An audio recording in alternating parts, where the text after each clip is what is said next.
এই 10টি গুণ যাদের মধ্যে থাকবে তাদের জন্য আল্লাহ তাআলা ক্ষমা এবং মহা প্রতিদানের ঘোষণা দিয়েছেন। সুবহানাল্লাহ বলেন। আল্লাহ তাআলা বলছেন ইন্নাল মুসলিমিনা ওয়াল মুসলিমাতি, নিশ্চয়ই মুসলিম পুরুষ এবং নারী, নিশ্চয়ই মুসলিম পুরুষ এবং নারীকে আল্লাহ পছন্দ করেন। আমরা মুসলিম না সবাই এখানে? আওয়াজ করে বলেন আমরা মুসলিম কিনা? মুসলিমিন ওয়াল মুসলিমাত, মুসলিম পুরুষ এবং নারীকে আল্লাহ পছন্দ করেন। ইসলাম মানে হচ্ছে আত্মসমর্পণ করা, সারেন্ডার করা।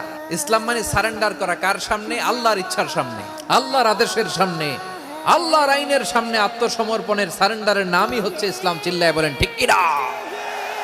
কেউ যখন নিজেকে মুসলিম বলে দাবি করে, তখন আল্লাহর কোনো বিধান আসলে, আল্লাহর কোনো আইন তার সামনে আসলে সেটা মানবো কি মানবো না এমন কথা বলার তার সুযোগ নাই, মানতেই তাকে হবে। আওয়াজ করে বলেন ঠিক কিনা? এই আয়াতের পরেই আল্লাহ বলছেন ওয়ামা কানা লি মুমিনিন ওয়ালা মুমিনাতিন ইযা কাদাল্লাহু ওয়া রাসূলুহু আমরান আন ইয়াকুনা লাহুমুল খিয়ারাতু মিন আমরিহিম।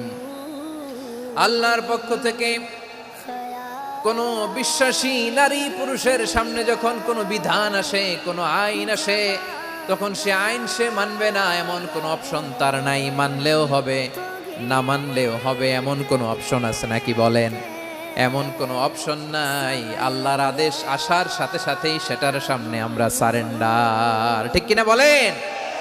যারা আল্লাহর আদেশের সামনে নিজেকে সঁপে দেয়, যারা আল্লাহর আদেশের সামনে নিজের ইচ্ছাকে বিসর্জন দেয়, যারা আল্লাহর বিধানের সামনে নিজের কথা, খায়েশ সবকিছুকে স্যাক্রিফাইস করে, তারাই হচ্ছে মুসলিম। সুবহানাল্লাহ বলেন। এরপরে আল্লাহ বললেন ওয়াল মুমিনিনা ওয়াল মুমিনাতি, বিশ্বাসী নারী এবং পুরুষ, আত্মসমর্পণকারী নারী এবং পুরুষ যেমনি আল্লাহর কাছে প্রিয়, ঈমানদার পুরুষ এবং নারীরাও আল্লাহর কাছে প্রিয়। পড়েন সুবহানাল্লাহ। মুমিনিনা ওয়াল মুমিনাতি, দেখেন আমি আলোচনার শুরুতেই বলেছি এই আয়াতে আল্লাহ তাআলা পুরুষদের কথা বলার সাথে সাথে পাশাপাশি কাদের কথা বলেছেন? নারীদের কথা। আওয়াজ করে বলেন কাদের কথা? নারীদের কথা বলেছেন। এজন্য মুমিনিনা ওয়াল মুমিনাতি, আল্লাহ ঈমানদার পুরুষদের যেমনি পছন্দ করেন, ঈমানদার নারীদেরকেও তিনি পছন্দ করেন। ঈমান মানে হচ্ছে স্বীকৃতি দেওয়া। ঈমান মানে স্বীকৃতি দেওয়া। কিসের স্বীকৃতি? বিশ্বাসের স্বীকৃতি। কিসের? মাশাআল্লাহ, বিশ্বাসের স্বীকৃতি। এই পৃথিবীতে বিশ্বাসের দাম বড্ড বেশি। এই পৃথিবীতে সবচেয়ে দামি জিনিস কি? বিশ্বাস। বিশ্বাস ছাড়া এই জগৎ চলে? স্বামী স্ত্রীর সম্পর্ক কিসের উপর টিকে থাকে বলেন তো? বিশ্বাসের উপর টিকে থাকে। স্বামী স্ত্রীর সম্পর্ক টিকে থাকে বিশ্বাসের উপর। এই জগৎটাই চলে বিশ্বাসের উপর। বিশ্বাসীরা এই পৃথিবীতে না থাকলে আল্লাহ এই পৃথিবীও টিকায় রাখতেন না। একজন বিশ্বাসী এই পৃথিবীর বুকে বেঁচে থাকলে আল্লাহ তাআলা এই পৃথিবী ধ্বংস করবেন না। চিল্লায় পড়েন আল্লাহু আকবার। এই পৃথিবীর সবচেয়ে দামি বস্তু বিশ্বাস, সবচেয়ে দামি। বিশ্বাস দিয়ে এই পৃথিবী চলে। এজন্য জ্ঞানীরা বলে বিশ্বাসে মিলায় বস্তু, তর্কে বহুদূর। বলে না? বিশ্বাসে মিলায় বস্তু, তর্কে বহুদূর। বিশ্বাসে এই পৃথিবী টিকে থাকে। বিশ্বাস এই পৃথিবীর সবচাইতে দামি সম্পদ। এজন্য একজন বিশ্বাসী জমিনের মধ্যে বেঁচে থাকলে জমিনের উপর আল্লাহ প্রলয়ঙ্কারী কিয়ামত দিবে না। এজন্য আল্লাহ বললেন ওয়াল মুমিনিনা ওয়াল মুমিনাতি, বিশ্বাসী পুরুষ এবং নারীকে আমি আল্লাহ বড্ড ভালোবাসি।